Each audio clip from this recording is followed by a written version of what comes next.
Hello, welcome back to Map for a New Motherhood. I'm here today with Ruth Oshikanlu. Am I saying that right? Yes? Yes, Okay, great. perfect. She is a multi-award-winning expert nurse, midwife, and health visitor with more than 25 years experience in delivering secondary and primary healthcare services in the statutory and voluntary sectors in England. She is also a pregnancy mindset expert and supports women and their partners who have assisted conception or previous pregnancy loss to enjoy their pregnancies without fear. She is the author of Tune Into Your Baby because babies don't come with an instruction manual. And she wrote the chapter Pace Yourself and Enjoy Parenting in Not Another Parenting Book. Ruth is a speaker, a mentor, and a coach, and also a Queen's Nurse, Winston Churchill Fellow, a Fellow of the Institute of Health Visiting, Royal College of Nursing, the Royal Society of Arts, and a Churchill Fellow. She is the recipient of several national healthcare and business awards, as well as a regular columnist, and has published several feature articles in numerous national nursing and healthcare journals. She was appointed a member of the Order of the British Empire in the new year in 2019 honors list for being an ambassador for health visiting and for services to community nursing, children, and families. She also received an honorary doctorate degree from the London South Bank University in November of 2019. Ruth is a solo mama and enjoys spending time with her teenage son. She loves traveling, dancing, listening to music, and connecting with people. In 2020, to celebrate the year of the nurse and midwife, Ruth created a platform, Nurse and Midwives Talk, to showcase the contribution of nurses and midwives. Ruth, welcome. I am so honored to have you here today.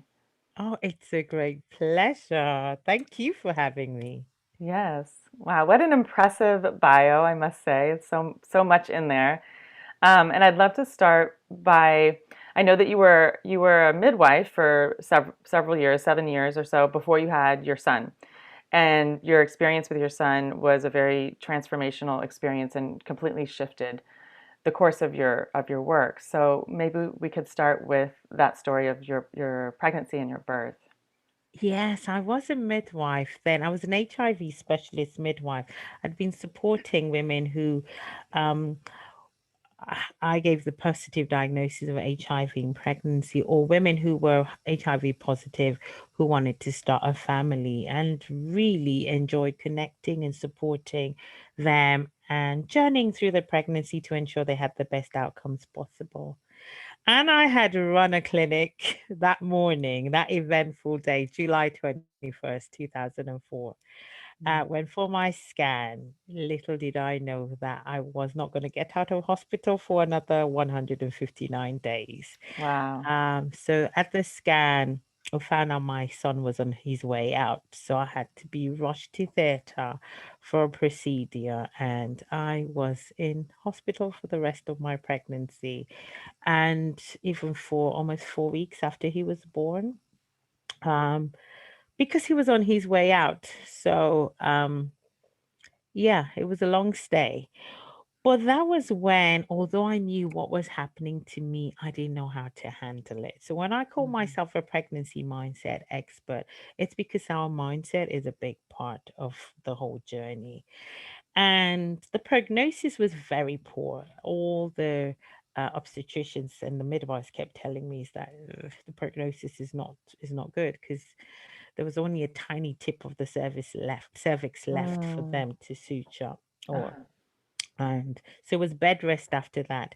I don't know if any of your viewers know where Big Ben is. This hospital was next to Big Ben. That was what made the experience more challenging because every hour I spent on the hospital bed, it reminded me that I was there. And the first few weeks was one of resistance where I felt, I want to go home, I want to go home, I want to go home, I want to go home Yeah. because I knew deep in, I had looked after women who had been on bed rest for the same, condition I had, and I knew half the time they would spend the rest of the pregnancies there, Yeah. and I didn't want to believe that for me, and I was hoping. I'm very optimistic, but I think the longer I stayed on on that bed, I realized that I wasn't going to go home. But it was what happened, how I had to change my mindset. And rather than seeing Big Ben's chime every hour as a painful thing, to embrace it and reframe what that clock meant for me. The whole aim of pregnancy is to remain pregnant as much as I could so I could grow my baby inside me. So actually, could I use this chime as a celebratory thing? So Mm. that's how one day I just decided, actually, Big Ben, you're here to stay and it looks like I'm going to be next to you for a long time. So let me embrace you. And so I use the chiming of the clock every hour as, wow, you're still pregnant 1 hour. You're still, and then Mm. use that to congratulate my son that thank you for staying inside me. You're not out yet. I hope you keep staying there. But it was also what I fell into. I was in a room by myself, and it was after boredom, really, that I decided to start talking to him. I knew his sex at the time because it was the anomaly scan. Mhm. So is a boy, and that morning we had argued about the name. His dad and I had argued about the name. Instinctively, I just thought, you know what? I'm just going to call him Joshua. I chose that name, started using it with him, and every hour, oh wow, Joshua, you're still inside mommy, and stay Mhm. inside mommy because if you come out now, they won't do anything because it was less than 24 weeks.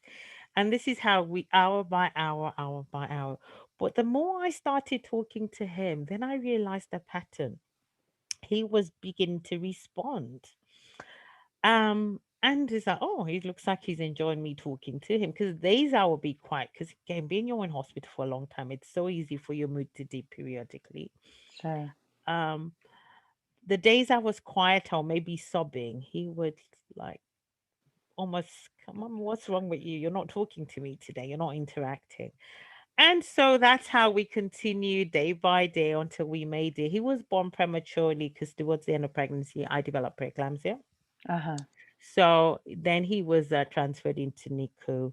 And that too was a very challenging experience. And I needed high dependency care for a while. So I couldn't even see him for a few days. Mm. Um, but Wow. again, that relationship we had built enabled us when we were eventually reconnected when he was discharged from NICU. It just made it so easy. He was more alert. He would look into my eyes almost like, so that's what you. I remember the first time he looked into my eyes and saw the distinct face. It was almost like, oh, so that's what you look like. He was so much more Yeah. alert, a calmer baby, gentle baby, because we had built that relationship from pregnancy. Then I decided years after I went into health visiting to see if there was any evidence behind. I'd written a book. It was called Tune Into Your Baby because babies don't come Mhm. into with an instruction manual. Because I started to learn more about bonding, attachment, containment. We being containers for our Yes. babies. And I realized actually there must be evidence behind all what I was doing in pregnancy. So I did my master's in parental fetal attachment and realized that actually there's science behind this. Right. Yeah. I love that. I love that you're just like, I'm gonna go get a master's in this now. It's Because awesome. before I started preaching about it, telling everybody you need to connect with your baby, I just needed to know there was evidence behind it. And the more I Mhm. delved into the subject, I'm like, oh my goodness, for this I was born. So that actually steered my direction of travel after that. So now I support women who were like me so many years ago, scared they may lose their babies because often when you've lost a baby in pregnancy, you are so anxious, especially around that gestation. Oh God, I lost my baby at 15 weeks. So around that time, there's so much anxiety. So if we don't process what has happened in the previous pregnancy, it's so easy to bring all the baggage and the trauma to the Yes. current pregnancy. So now I support people, heal, process those feelings, those anxieties. It shows you care, but don't dump all of that. Because I also think stress was a big factor in Sure. on me almost losing Joshua in pregnancy because you find out you're pregnant, you're excited, but if you're not careful, you're trying to ensure your life as a mom with a baby is easier. And so I was moving house because I thought, oh God, I'm not living in a Right. family friendly place. I was changing jobs. I was finishing studying because I thought, you know what? Some When I conceived, it was like I got 9 months to play with, forgetting I was growing a baby. And so doing so many stressful things. And this poor baby Yeah. inside me was like, Lord, this place is like a furnace. I need to get out. you know. So I support women to reduce their stresses now because that environment that your baby's growing in, to make it as best as possible a lovely, warm, loving Yeah. environment. Then connect with your baby because all the hormones we release when we do that help calm the Mhm. baby down. Yes. Because we know so much now. In the UK, we call it the 1001 critical days. I know in the States you call it 1000 days. So Mm. pregnancy and the first 2 years of life, all the wiring of the baby's brain that happens then, the neurological Right. developments, so ensure you foster that, but also connect with that baby, form that relationship. So that's how I support women now. Yes. Wow. What a journey. It's amazing how motherhood changes us, Mhm. right? And we discover new things and new gifts. I think our children bring out new gifts that were dormant inside of us. So tell us a little bit now about the work that you're doing supporting moms. I was on your website earlier and I saw all the different groups and one-on-ones and just the various niches that you support in motherhood. Yes. Because every woman's unique. The courses have evolved based on needs, so I've had to be responsive to the needs of those I serve. Some people prefer groups because they don't want to journey alone. Yeah, Or I'm from Nigeria, West Africa, and infertility is still something that's frowned on. It's seen almost as a curse. They use words like right. barrenness. So some Uh-huh. people still hide. There's a lot of shame around not being able to conceive and you needing assistance because they see, pregnancy and motherhood as as fruits of the womb. So when you're, unable to conceive, you'll almost look down on that. Oh, you're not good enough. So some Uh-huh. people don't want to work in groups. They want to just have me with their partners. And so for those who want that, there's a lot of one-to-one. So Yeah. they have that safe space and it's a journey. uh, but and then I do a lot of work around unpacking that shame.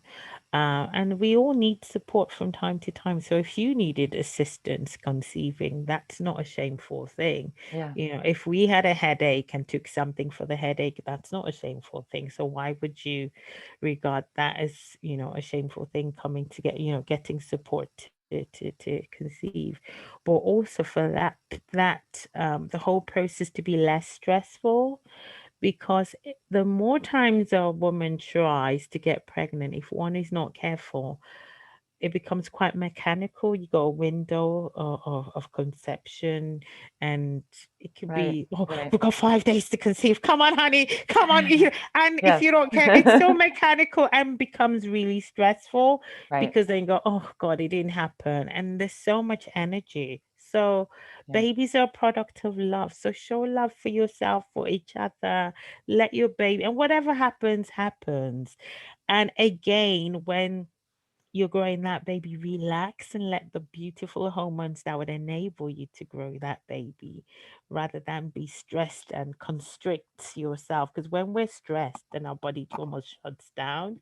Yeah. So enjoy everything, but you're not alone. I'm here with you. I almost feel like I have one son, one child, and but I feel like I've got so many kids because I'm pregnant with so many other people. So it's Hmm. our baby, Yeah. as it were, and I'm part of their village. There's a very uh, well-known African proverb: "It takes a village to raise a child." So that raising Yes. of the child starts in utero, and I'm part of your village, so I'm here. But it's how they to grow their village and nurture that village so they get the return from that village. So it doesn't just have to be me who's part of your village. We do exercises Right. like that.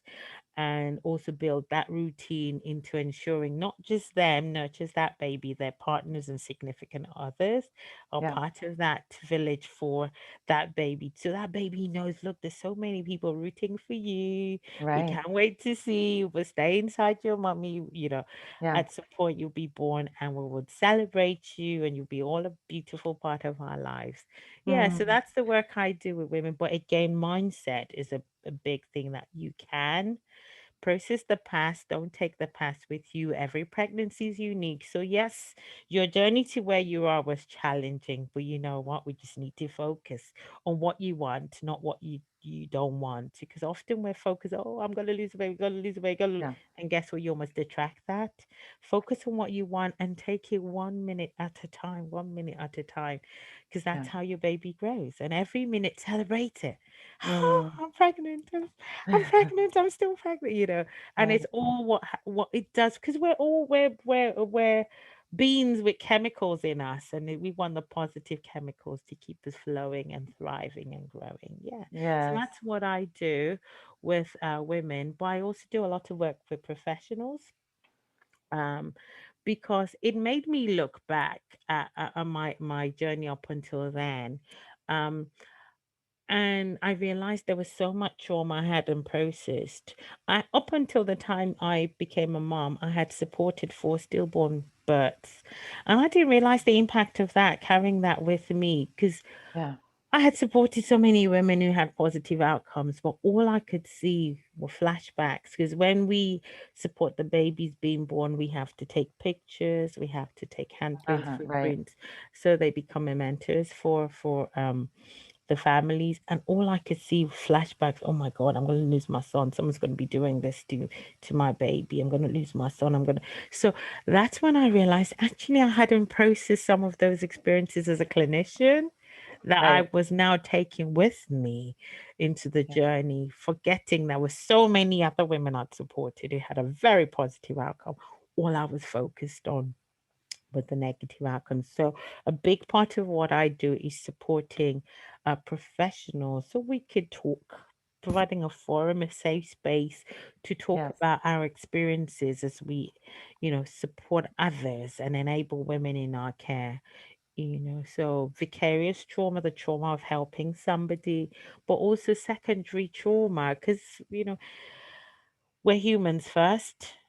And a lot of us may have experienced trauma in our lives, things like perinatal mental health problems, divorces, um, bereavement. We may have lost our partner. All of that we bring with us to work. Yeah. Domestic abuse, yeah. So supporting people, so we get used to talking about ourselves. So when we now ask others, we don't get re-traumatized, whatever, or traumatized by the process of supporting someone else.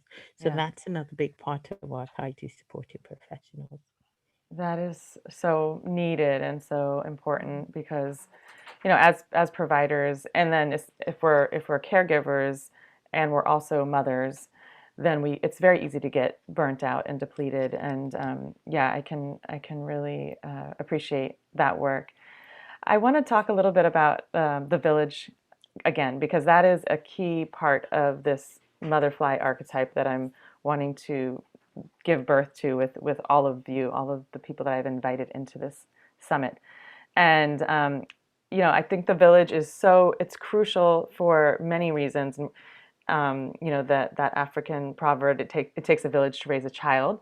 And I like to say also that it takes a village to raise a mother because we need that support, not just in the caring of our children, but also how we're growing and evolving as mothers.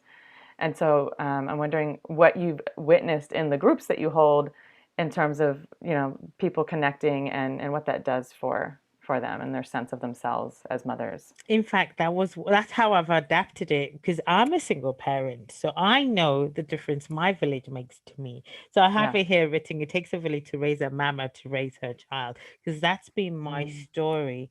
And I know I wouldn't be where I am today without the support I receive from every single member of my village.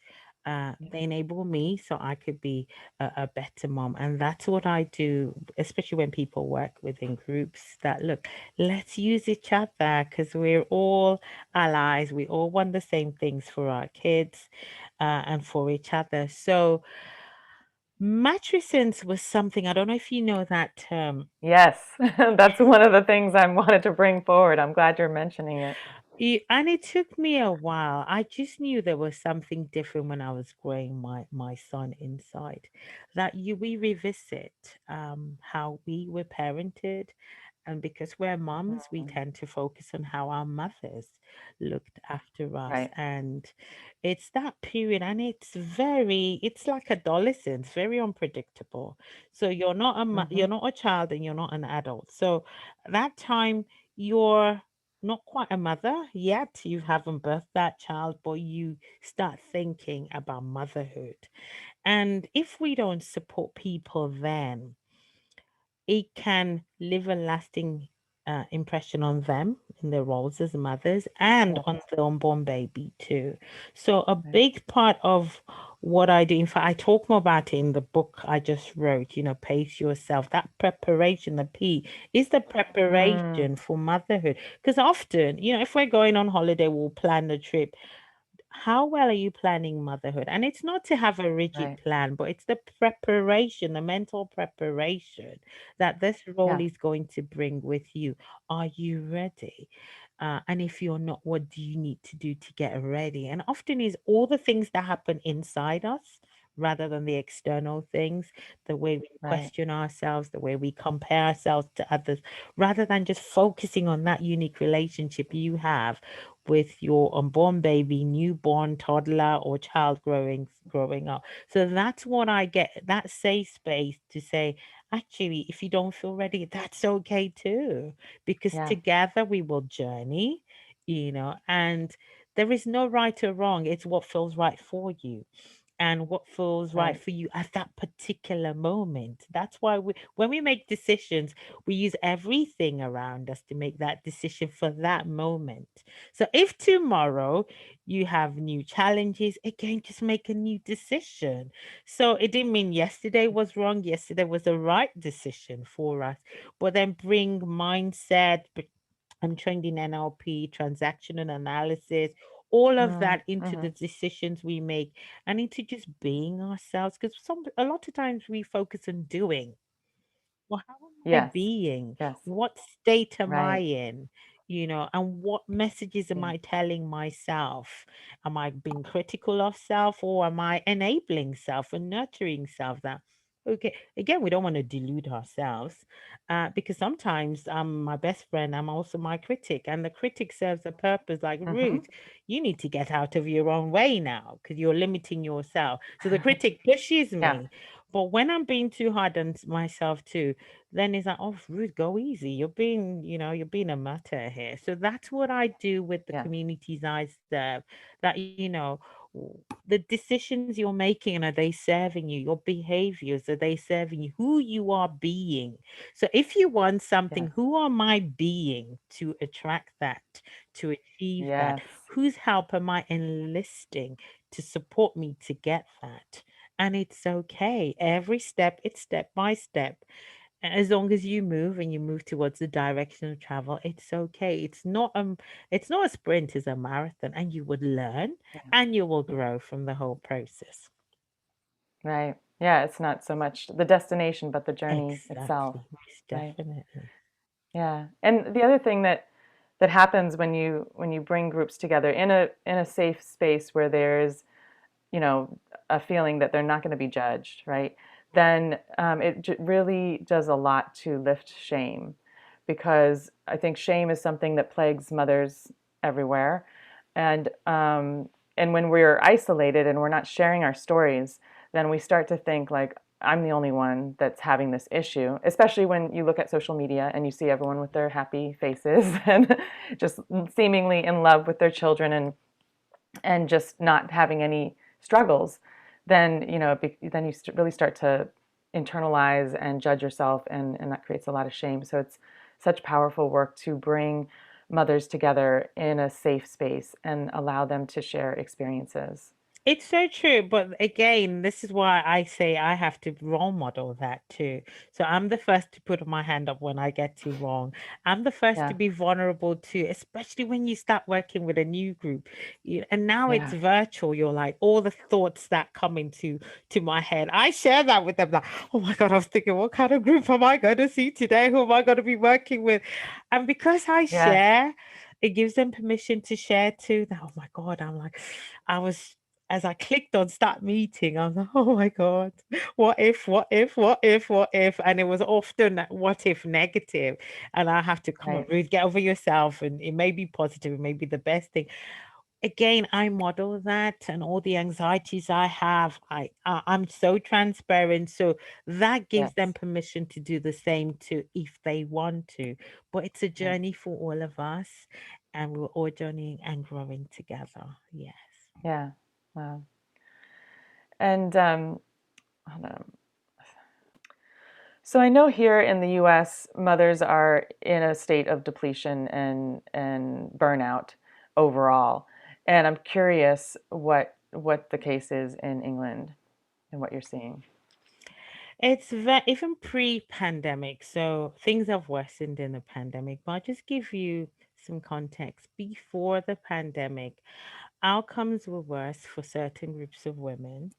Um, and there have been disparities in pregnancy outcomes for Yeah. some groups of women. So if you're Black, you're 4 times, like 5 times more likely to die Wow. in pregnancy or around childbirth. Asian, twice as likely. Mixed, uh, if you're of mixed heritage, 3 times as likely. So Mm. color it was is still a big thing, and that was pre-pandemic. We Yeah. also know that there's some marginalized groups of women. So as I said, I worked with women who were HIV positive throughout my career. For a long stint of my career, I worked with pregnant teenagers and Uh-huh. teenage mums. And again, the reason why we had to have an intensive home visiting program for them was because their outcomes were poorer and to give their babies improved life chances. So that all happened before COVID. What COVID has further highlighted is the disparities for these women. Yeah. So, uh, and and then we know the impact on our mental health anyway, for not just a group Right. of women, for women in general, having to juggle parenting as well as, you know, working. So most people, most offices were closed. But even the way we delivered our care, we limited the options women had. So because we Mm-hmm. wanted to ensure the hospital environments were safer, often we'll say the woman had to come by herself without the partner and limit those who come. Uh, for a long time, partners were allowed limited time. So only the whole of labor they could stay, but after labor, they would have to leave or Uh-huh. one parent allowed into neonatal units or special care baby units. So one parent. So you're having to choose, is it the father or the mother? So all of those we knew impacted. Then the option of home births as well. So those options were taking. So we also had women who were choosing to free birth because Uh-huh. whatever you do, I'm not coming to a hospital. The last time it Right. was a traumatic experience, I think I could do this by myself. So Okay. it's taken an emotional toll on women, but also on clinicians because you're going into work scared that you may contract COVID, and we know so many people contracted it. A lot of clinicians too died from Yeah. from it. So it's it's the toll on us, all of us, the emotional toll on clinicians, those we serve, and supporting those. Again, during the first lockdown, people would normally have access to their village. You told me, grow my village, nurture my village. I've got my village now, but I have no access to my village I because they're not allowed know. to visit. So it's Yeah. all of that. It's how we continuously support um, clinicians and providers as well as the communities we serve. So a lot of projects they're running, a lot of them have had to be virtual to keep it safer, but Right. having safe spaces to talk about people's feelings, process, and often we we do it. You could see if something's wrong if you build that relationship, and then you can signpost for further service support, maybe psychological Yeah. therapies. So it's been a challenging period, but it's also ensuring there's something we use here in England called proportionate universalism, and it's also progressive. So everyone gets the service, but what people get differs. So if I do an assessment and you're fine, then I say, okay, you're just going to get seen, every so often. But if you need more intensive support, then I'll see you more often. Uh-huh. So what you get, although it's a universal service, varies. So when you assess for mental health and well-being, and someone's saying, "Oh, I'm not feeling good," then you see them more often. So that's one way we've been Yeah. able to support more people, so that if they need us more, they see us more. And as they get improved, then we'll reduce the contacts we have. Yeah. Uh-huh. And you mentioned the visiting health visitor program. I'd love for you to share that because we don't have anything like that here. I mean, as home birth midwives, we do a lot of care in the home and we do a lot of follow-up postpartum. But I'd love for folks in the US who are listening to see what's possible and what happens in other places. Oh goodness. So in the UK it's a universal service. So once the midwife tells us, we get information from the midwifery teams that the person is conceived. This is the EDD. We often see them around 28 to 32 weeks. Because Uh-huh. then it's around that time the nesting happens, and you're thinking, okay, I'm getting ready for motherhood. So we would see, and it's often a home visit. So you go in, and often with the partner, always want the partners to be present, so that they get to see that where they're not just for the woman and her baby, but they're for them too. And depending on that initial assessment, depends on how many times you see them in pregnancy. But then after that, we'll see them straight after the birth around 10 days. So the midwives continue to see the woman, and the handover period is around 10 to 14 days. So we'll Okay. make contact once the midwife says, "Oh, has the health visitor visited?" And she goes, "Yes." So she winds down her services, and then we Okay. take over until the child goes to school. So everyone gets seen periodically. So the new birth visit, then we'll see another around 6 to 8 weeks. Uh-huh. If they have additional needs, we'll see them more often. So if somebody is depressed or Yeah. has domestic abuse, because a big part of our role is safeguarding, you know, children and families. So we'll see them around 6 weeks as well, just to see how they mood, because that's when the honeymoon period tends to fade. Partner's gone back to work. Everyone who was Right. excited about this new baby's gone about their business, and the mother may start to feel isolated. So we'll see you at home again, do the 6 week check, make sure that they've seen the GP who will be doing the 6 week check for both the mother and the baby. Mhm. We'll also start to think of things like immunization, routines, uh, signposting to community support groups. So we'll postnatal clinics and postnatal groups, so that they're not alone. Because we also want women not to be stuck indoors, to access services in the community and see what is there available for them on this journey to motherhood. We'll see them around 3 to 4 months to discuss weaning, see how things are.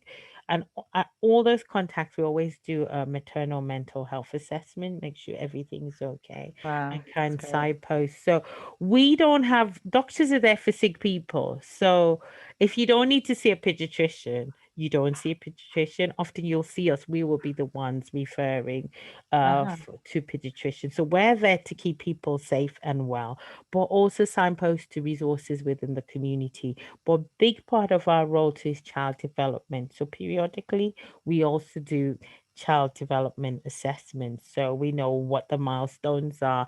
So, at 6 weeks, your baby should be smiling, should be making some eye Right. contact. So if there's any problems, we would often refer to specialists. Yeah. Yeah, so babies But there's that opportunity for early intervention most because of the visiting. Yeah. most And I definitely. think it's really one of the key things that makes that different than what happens here is the fact that you're going to their home. And when you go to the home, you really get to see what's going on and what the context is. It's definitely so. And because it's in their own homes, it's more relaxed environment. Yeah. You Yeah. could see some, areas for changes. So, Right. and the child as well, when we're assessing toddlers, they're in their own environment. You could observe the parent-child relationship and Interaction. Right. interactions. Yes. Yeah. So Yeah. often that's why we prefer. So that's why we're health visitors. We go in there, but with the focus of health, but we could also see the wider determinants of health. So if there's poor housing, we could refer for extra support, Uh-huh. isolation, safety, all of the things, accident prevention. And when we see patterns emerging, then we could do something within those communities Yeah. to ensure that it's a population health approach we take. Yeah. Wow. Amazing. Yeah. Well, I could talk to you for hours, but we do have to close. So, where can people find you? Oh, tune into your baby. So www.tuneintoyourbaby.com, and the book is there, and the one Pace Yourself to. There's a page for that. And yeah, just connect with me, just say hello. And I'm always loving growing relationships with new people. So yeah, Awesome. contact me and if you do need extra support as well, let's journey together. So you become the mom you've always dreamed of becoming. Yes. Mm. And do you have a free gift to offer our audience members? Yes, if you go to my website, there is a two-page document that you could use throughout your journey. 4 steps. So you tune into your baby, but you continue. It's a continuous process. It's through the life course. I've got a 16-year-old now. I always have to be tuning into him.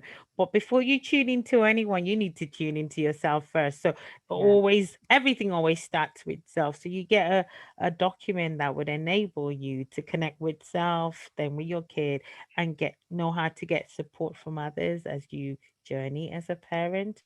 So it's 4 simple steps to enable you to tune into your baby. So you just need to put your name and your email address, and you will get a copy of that you can work throughout the live course. Yes. Wonderful. Thank you so much for being with us today. Are there any final words that you'd like to share with the mamas Oh, watching? joy for me is a big thing. So even the whole website is littered with words like enjoy, enjoy, enjoy, embrace. So we spend once you become a mom, you're a mom for life. So enjoy the whole journey into motherhood as a mom and grow, embrace it, and you can enjoy it without sacrificing your own personal needs. And that's what I've been able to do. That's what I enable Yes. those I serve to do, because yes, you're a mom, but you're human first, is how you balance the two and all your other relationships. So yeah, connect and Mm, let's start enjoying it. We for too long we've been blaming self, feeling guilty. And yes, there's a place for yeah. guilt, but use it to change or you lose it. So all throughout I share the insights I've gleaned as a mom, but also wanting to leave a legacy in the world and make my impact. So yes, connect and let's journey. Mm, Well, thank you. Thank you for all the work that you are doing in the world. You're definitely leaving a legacy. Thank you for having me. It's been a great pleasure, Karina.